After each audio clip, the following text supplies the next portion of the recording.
नमस्कार दोस्तों। आज की हमारी कहानी है बाबुल का आंगन। एक दिल छू लेने वाली कहानी। शादी के 15 वर्ष बीत जाने पर भी शालिनी को अपने फैसले पर कभी पछतावा नहीं हुआ। केशव के परिवार वालों ने उसे हमेशा सम्मान दिया। उसके दोनों बच्चे मसूरी में उसके देवर शेखर की देखरेख में पढ़ रहे थे।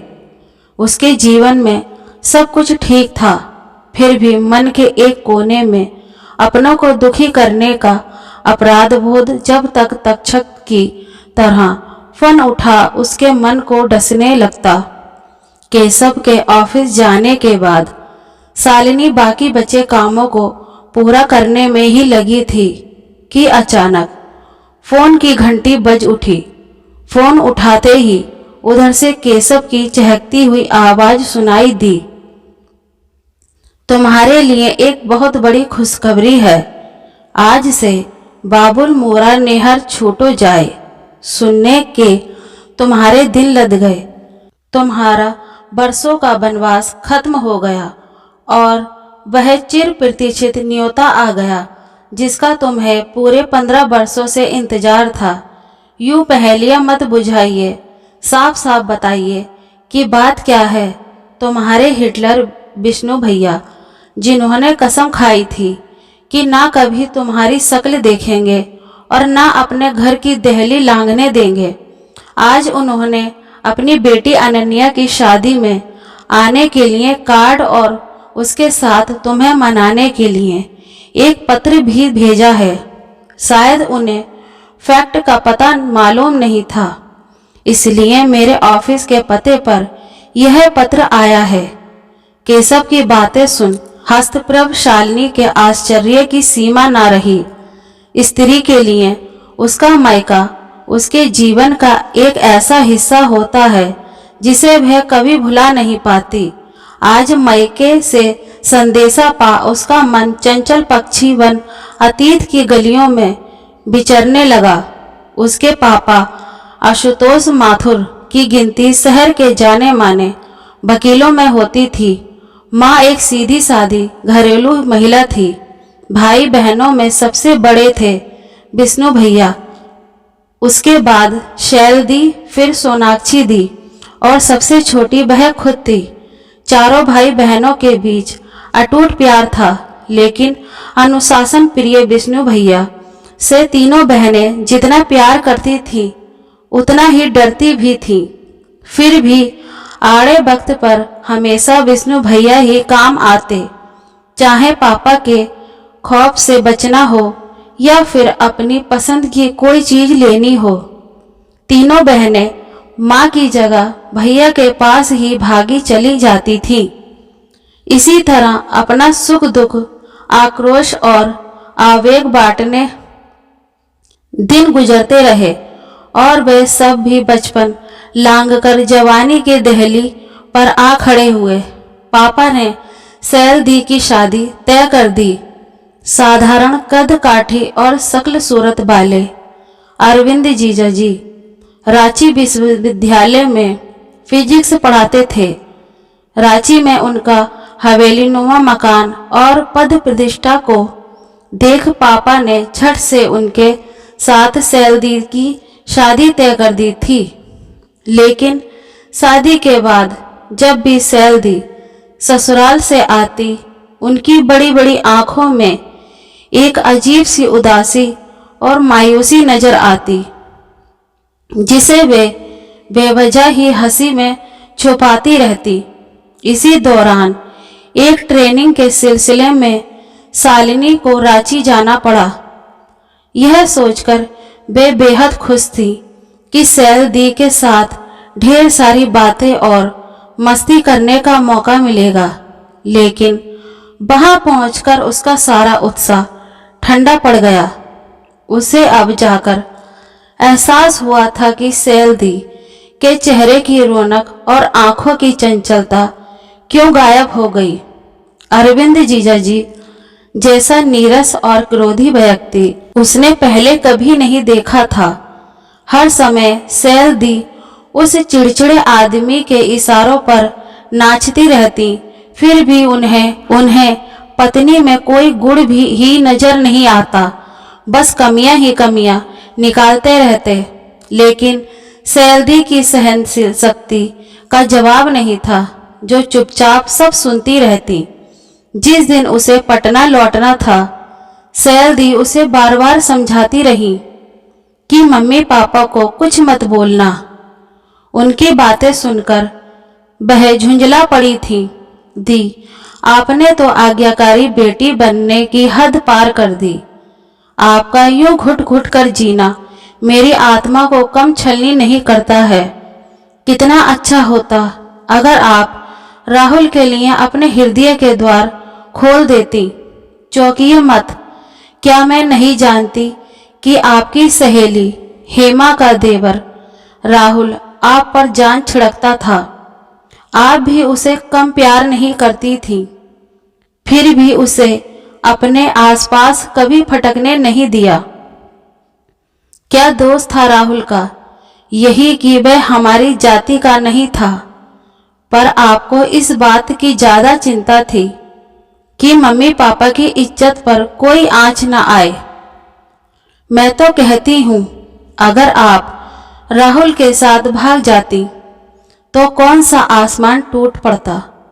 कम से कम आप तो चैन से रहती। सैलदी ने बढ़कर झट से अपना हाथ उसके मुंह पर रख दिया था, पर उसकी आंखें भर आई थी। टूटे सपनों का दर्द जैसे उनकी आंखों से पिघल रहा हो। हमेशा से महत्वाकांक्षी रही सोनाक्षी दी की शादी पापा ने काफी ऊंचे खानदान में की थी।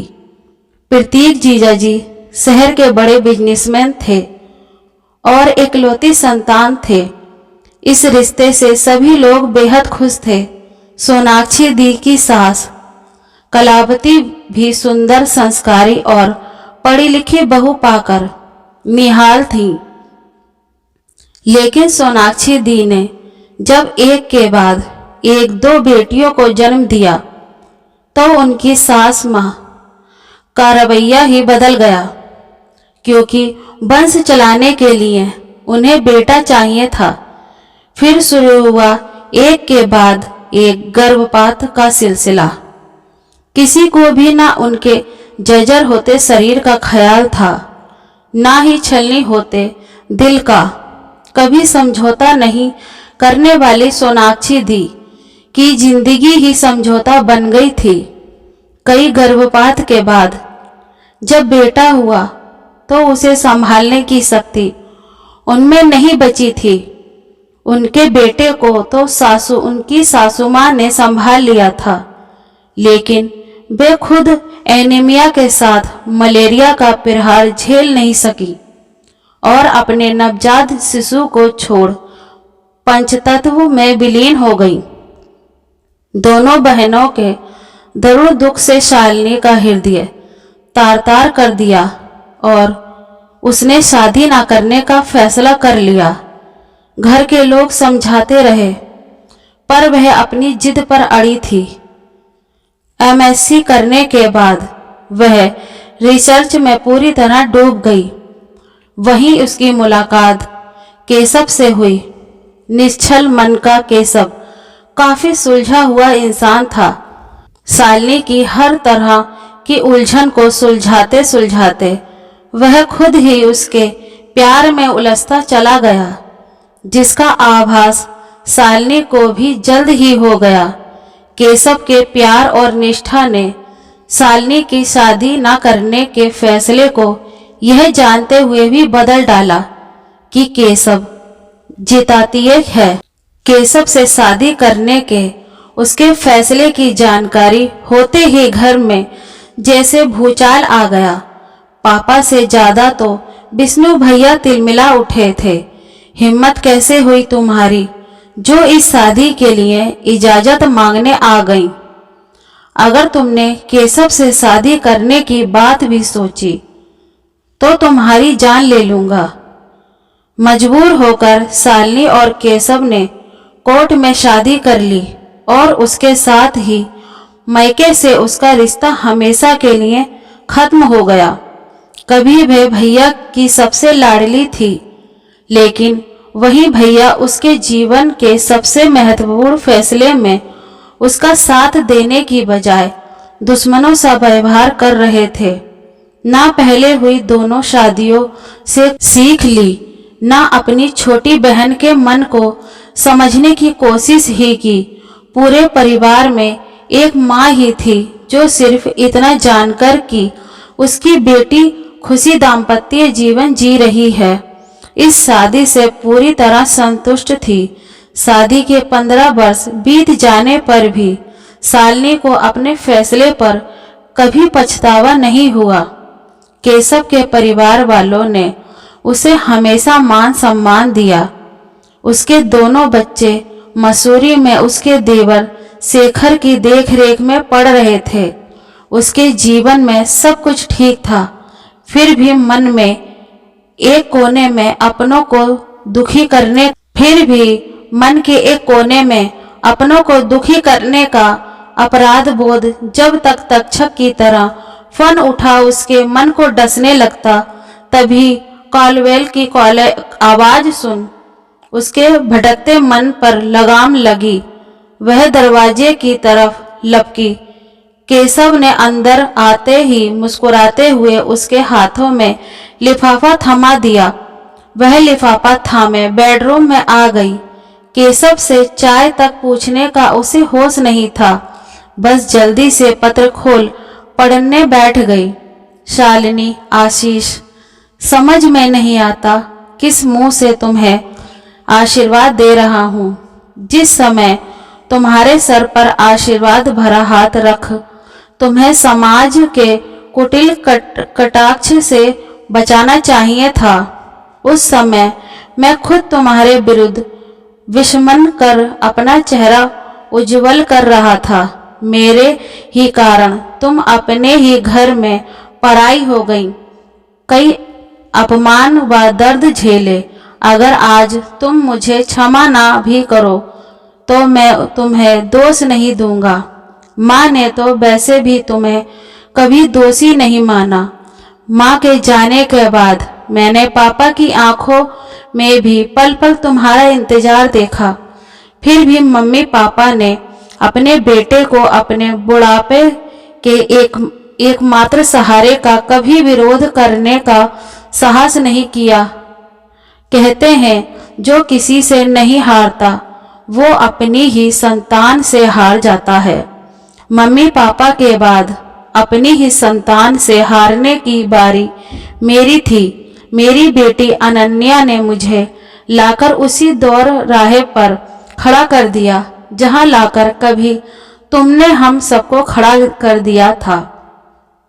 उसने तो साफ साफ यह भी कह दिया कि अगर मैं बदलते समय के साथ नहीं बदलूंगा तो अकेला रह जाऊंगा।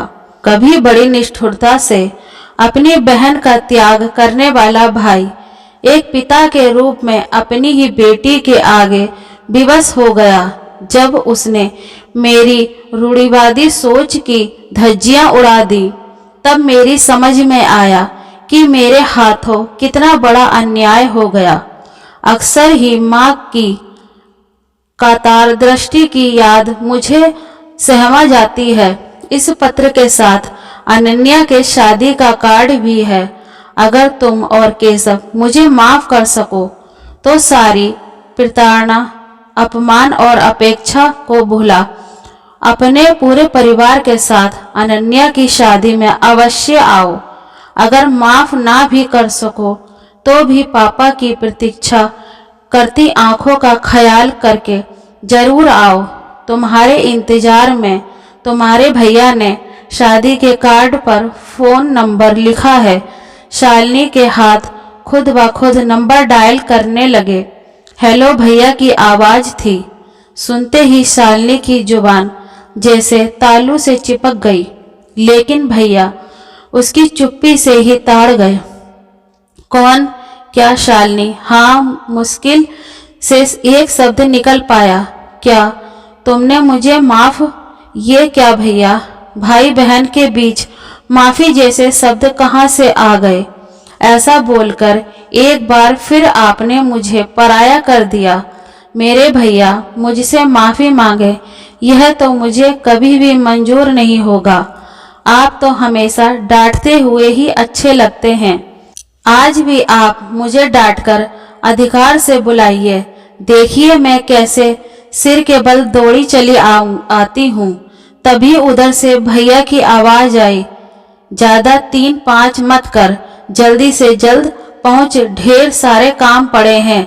भैया की मीठी डांट सुन आंसुओं के सैलाब के बीच भी शालिनी हंस पड़ी। तो आज की हमारी कहानी कैसी लगी दोस्तों, कमेंट में बताएं। कहानी पसंद आए तो लाइक शेयर एंड हमारे चैनल को सब्सक्राइब करें। कहानी पढ़ने के लिए धन्यवाद।